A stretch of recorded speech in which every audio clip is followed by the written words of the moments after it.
Good morning, good afternoon, or good evening, wherever you are. And I'm here with my friend Greg DeMarco. Greg, there you Hello. are. He Nice waved. to see you. Yeah. We're excited about today because we're going to talk about something that both of us have read in a book a long time ago, maybe, but it was From Good to Great. Uh, uh, Jim Collins wrote a great book, Good to Great. And we'd like to encourage you to read it if you haven't. But it's I think that's probably one of the books on every executive's desk. I bet you could find that in many executives, business executives' desks, and just because it just covers so much stuff. And one of the principles he has in there is he calls it the Stockdale Paradox. He introduces us to something called the Stockdale Paradox. I think it's interesting for us to actually go over this paradox as it relates to sales and to relationships. Because we may not do that all the time. So Greg, in a couple minutes, is going to give you an overview of what the paradox is. But what I wanted to do is just take a moment to maybe some of our listeners are wondering, what is a paradox?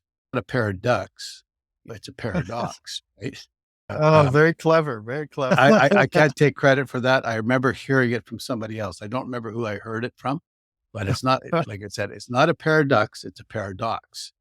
So a paradox is when two things that seem to be opposite each other, or contradictory to each other are true at the same time. And that they have different sayings that less is more when you have less stress in your life because then you have more light. You have more enjoyment in your life if you have less stress, theoretically. So that's just a little example. So a paradox is a tricky statement that makes you think harder to see how it could actually be true. So when we say that this is a paradox, it says, how is this going to apply? And then it makes us think through it. So by thinking through it, then we gain a better understanding of where we are in our circumstances. So anyway, I'm going to turn it over to my friend, Greg DeMarco. Thank you, Don. I appreciate that. I'm very excited about this topic because this was a huge game changer in my life. I read the book 10 years ago, but I picked it up again after my first heart attack. And it really helped me. You know how I tell you about the disc personality and how that helped improve my sales?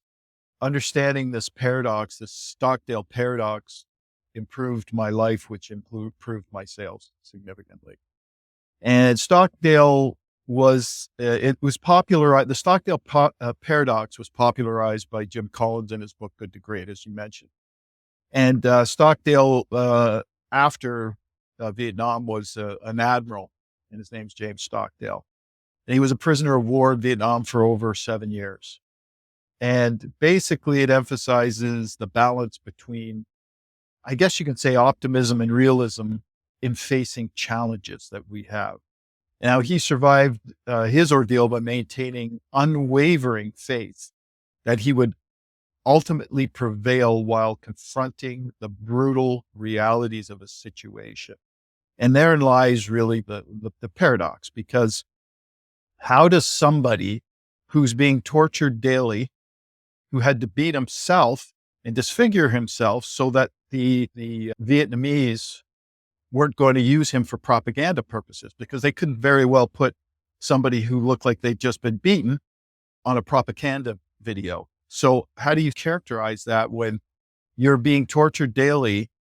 So you're facing the brutal facts of the reality, which are, I'm in prison. There's no release date.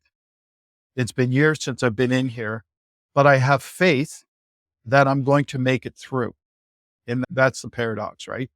It's such a fascinating story. When you read the story, it's one thing to say, okay, here we have this nice little paradox that we named after him called the Stockdale Paradox, but to actually think about what Admiral Stockdale had to go through, the beatings, the disappointment year after year after year.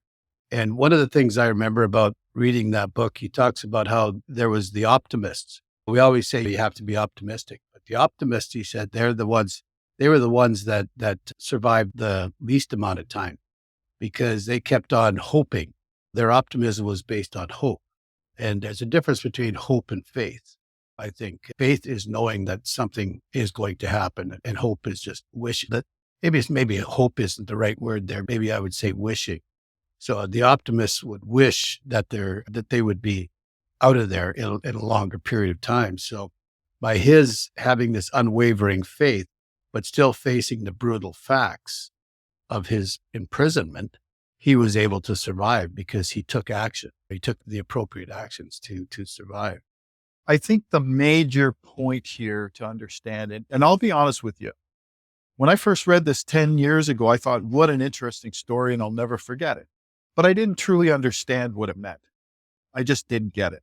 It wasn't until after my heart attack and gaining a bunch of weight and being in depression and losing everything, like my marriage, my dogs, everything just seemed to pile up.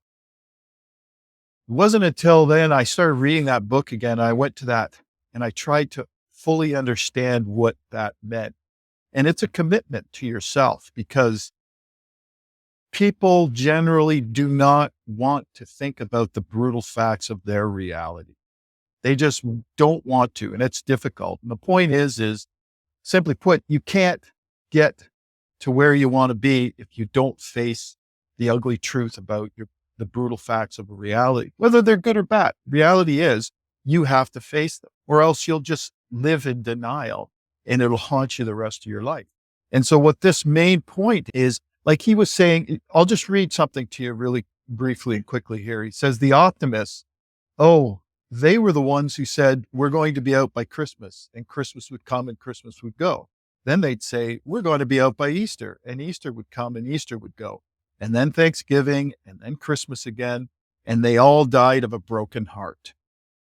Now, Viktor Frankl talked about this in his book, A Man's Search for Meaning. And he basically said in the Nazi camp, he found high occurrences of death around Christmas. Again, these people thinking that they would be out for Christmas and being disappointed because they weren't out, and they died of disappointment. And he also talked about meaning. There's meaning in suffering. And what he was saying, and what both of them are saying, is basically this. There's something more. There's something more you have to understand, and it's a purpose, I think. But when we have to relate this to sales in some form or another. But the reality is simply this: at its base level, you must be brutally honest about what is happening and face the fact that in Stockdale's part, he knew that he could die at any moment because of the situation he was in.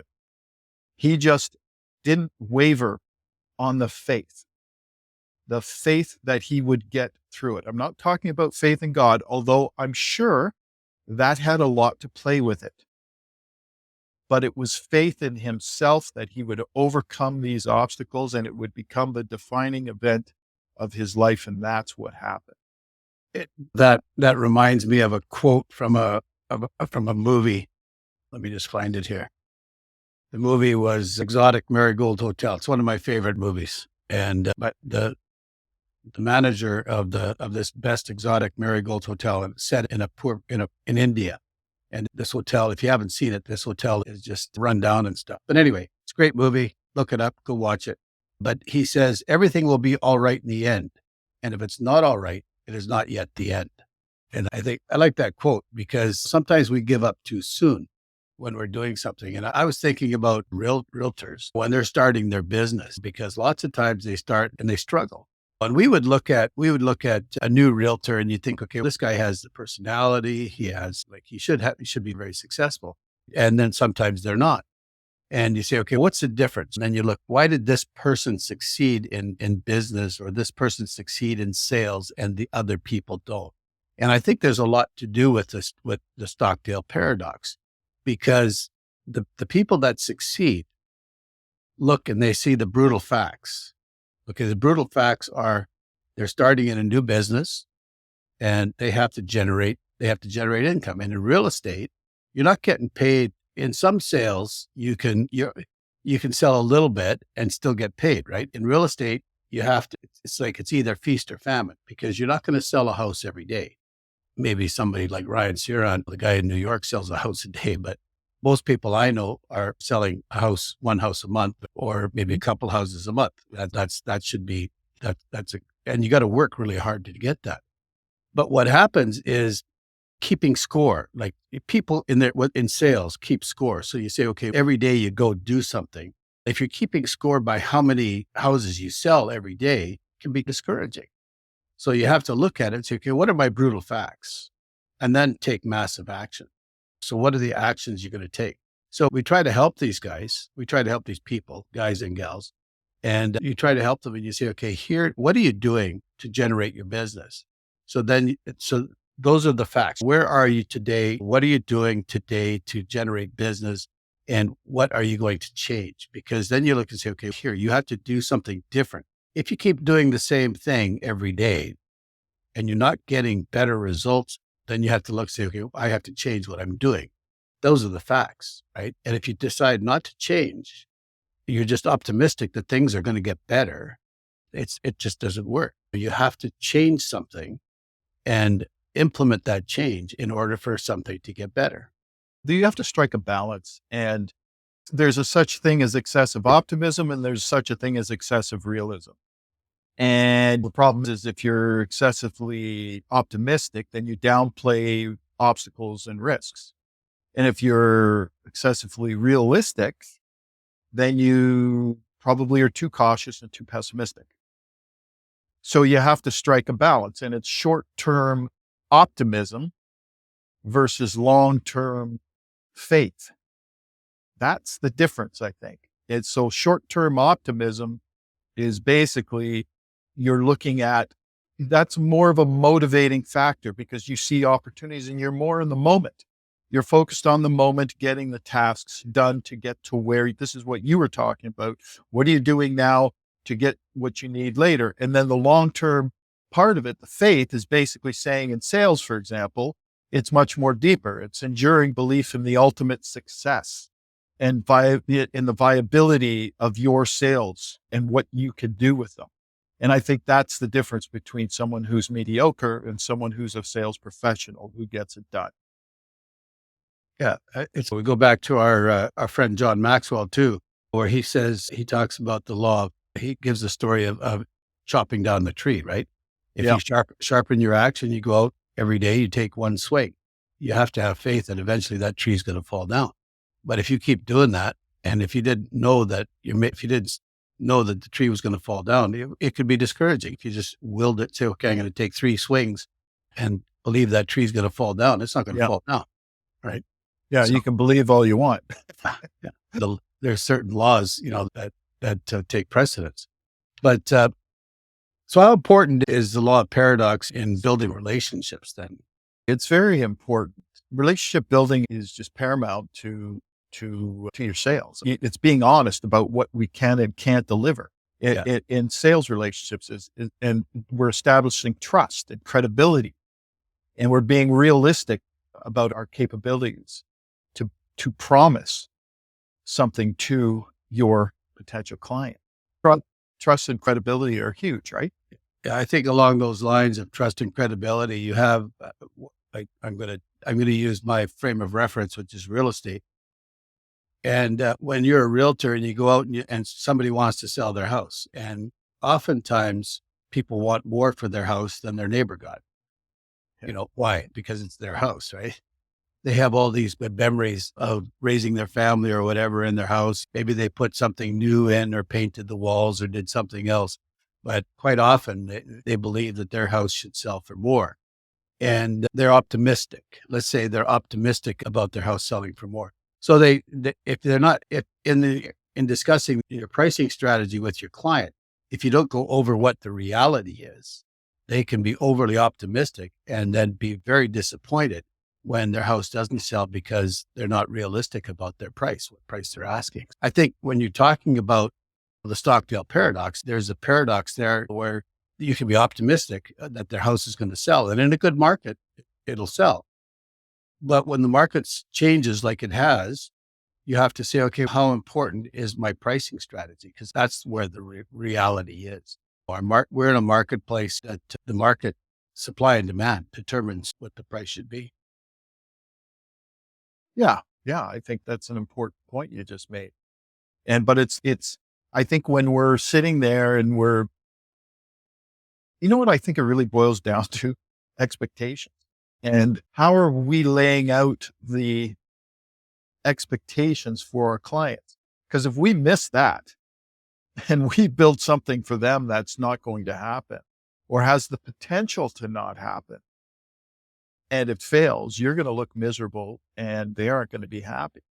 And I think expectations really comes into play with everything we do in sales. And I think this whole Stockdale paradox that we talk about has a lot to do with expectations, realistic expectation. Nobody's disappointed when the reality is when you've got the reality of what is happening.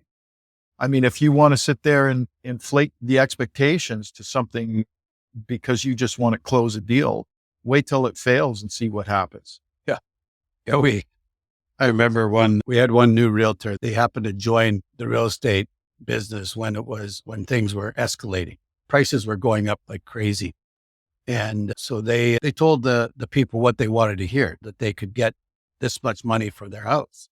And it worked while prices are going up, right? If prices are going up and you price your house up here, then eventually the market's going to catch up to you and it'll sell.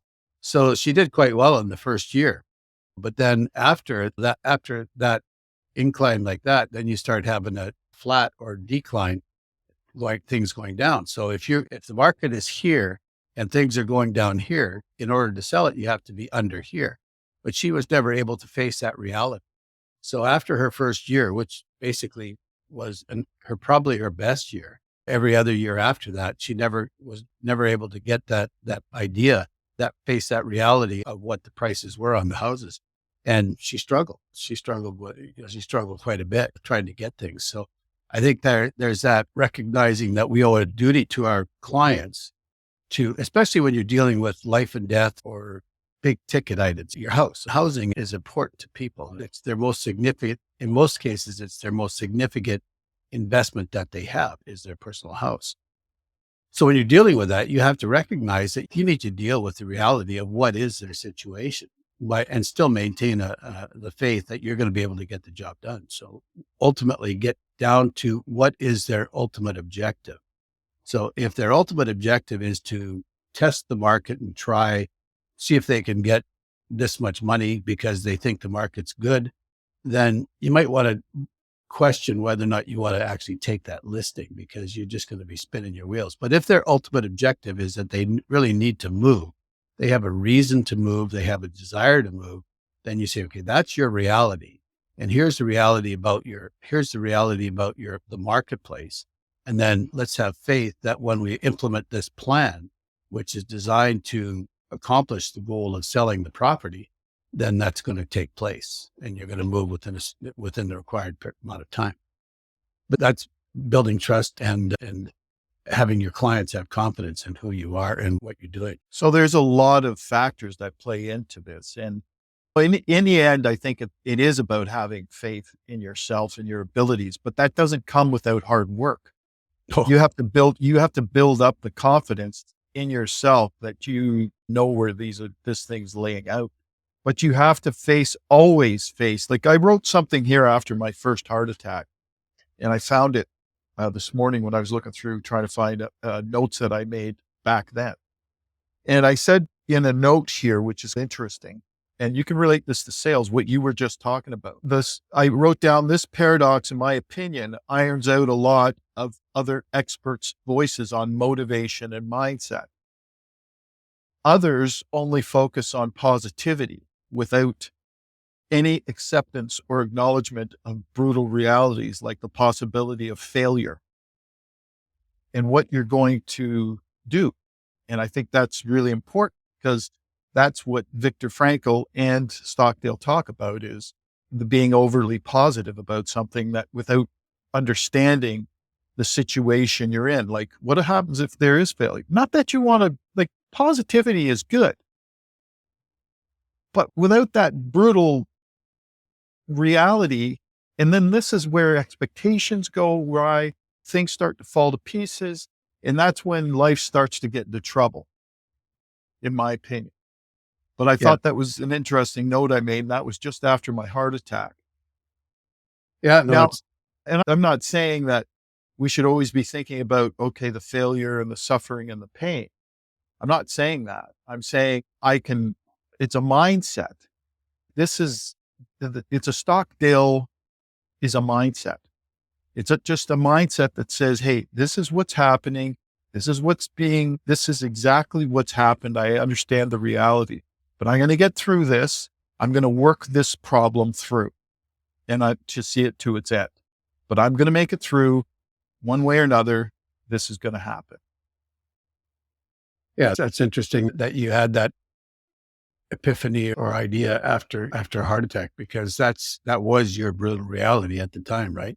Yeah. But you still had to have faith that you were gonna overcome and you were gonna come out of that. It was tough. I'll tell you, it was Yeah. tough. I was in a depressed state at the time. And I remember writing that. I was like, that's when I started walking and doing things to make a difference in my life. Yeah, you faced your brutal reality and you took the massive action to change your life, to change the way things were.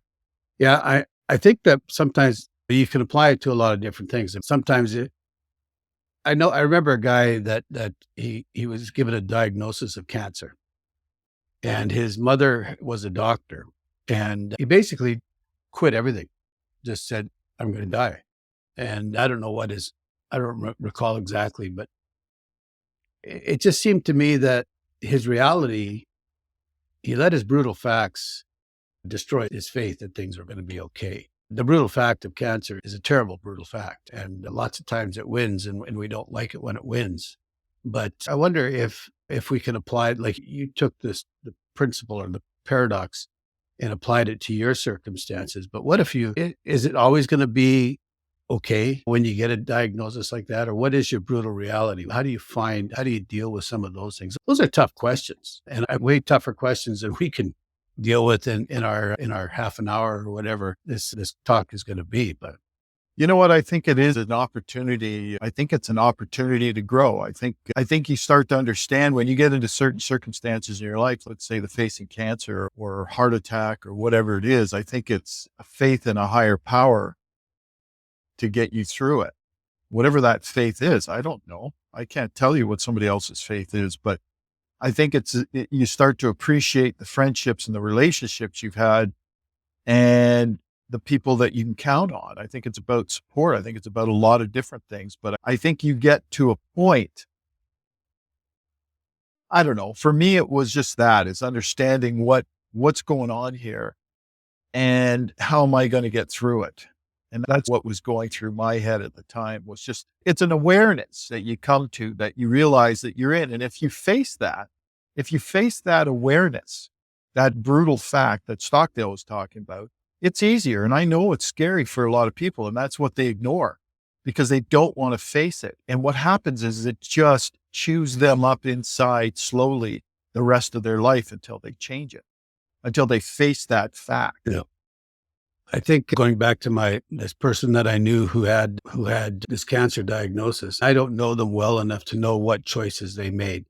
I think that if you're faced with a diagnosis like that, and there's some cancers that are scarier than others, of course, but to make a choice, then maybe the choice he made was I'm leaving everything. I'm going to focus on what's important to me.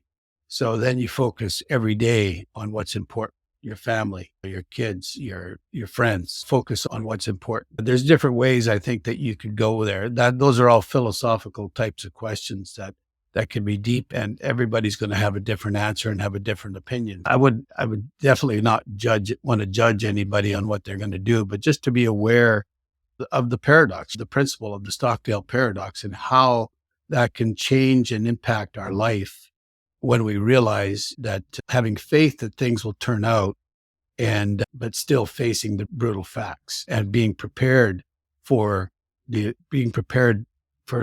what happens when it doesn't work out. Because but that's what prepares you, is understanding the brutal facts. Yeah. Yeah. It's not ignoring them. Yeah. So summarizing this discussion, I guess we've gone over a lot of different things, but sometimes There was a topic that came up as well. It's called cognitive dissonance, Yep. which is another fancy word. And that kind of, with the Stockdale paradox, it's how do you, it's difficult sometimes to believe that two things can be true at the same time. It confuses us. And that's what cognitive dissonance is. Yeah. It's a confusion that two things can be true at the same time. But it's important for us to recognize, I think, that we have to be aware of where we are. We have to be aware of what our facts are. And then we also have to have faith that if we do certain things, that it's going to turn out all right. Yeah. It's not going to turn out all right if you don't do anything about it. He had to take those steps. He had to beat himself up. Can you imagine having to? That's one of your brutal facts, that you got to beat yourself up every day so that you look beaten. You look like a thug. How hard would you can you hit yourself? How hard could you hit yourself? I have by accident. Yeah.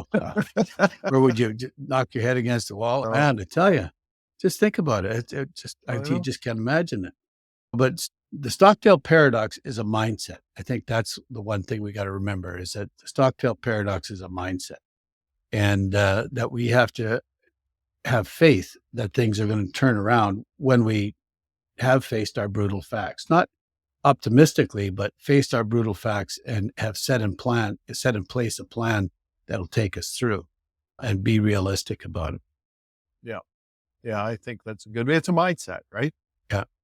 It's a mindset. So it's a good lesson to learn. Yeah. I wrote something down. It said basically the Stockdale Paradox is about being the right kind of optimistic. So we all like to be optimistic, but you got to be the right kind of optimistic. Yeah. Cause it's easy to be overly optimistic and just not think about any kind of things that could go wrong. And we need to have that in our plan. Yeah. I just, one other story about real estate is I think about the realtor that starts in the business and everybody else is doing deals, and they think they got their head down and they're doing the work, but nothing's happening for them. They're not closing any deals. Nothing's going together for them, but they keep on doing the same thing and nothing happens to them. And one of the questions you have is, when do you pull the plug? When do you say enough is enough? And that's something that an optimist can take it too far, but someone that has faced the brutal reality or faced the brutal facts, they say, okay, here's my brutal facts. I have this much money. I get to this point here and I haven't made any sales. Then that's when I have to change things. Yeah. Yeah. When you can't pay your bills, that's a pretty good reality. Yeah. Why am I not paying my bills? Yeah, but that's a reality of a lot of real estate salespeople. 84% of brand new realtors in 5 years, they won't be in the business anymore. And it's not because they made their $1 million on retired. It's like that in a lot of sales things. Yeah. I've been there. I know, trust me, I have been there. Why can't I pay my bills? What am I not doing? Yeah. Those are some of the brutal realities that we as salespeople need to look at and be prepared to deal with. It's a good session. Today was a good session. Yeah, no, I've enjoyed talking about this. I think we get down to the nuts and bolts of how to be successful in business, how to be successful in sales. And that's what we're about. We're called Beyond the Pitch is the name of our podcast, and want to invite people to like and subscribe. And we'll have our contact information in the comments below. And if you'd like to drop us a line or ask us a question, feel free. We're happy to talk to you. For my friend Greg DeMarco and myself, Don Goertz, have a great week and have faith that it will all turn out in the end. But be realistic. You got it. We'll see you later.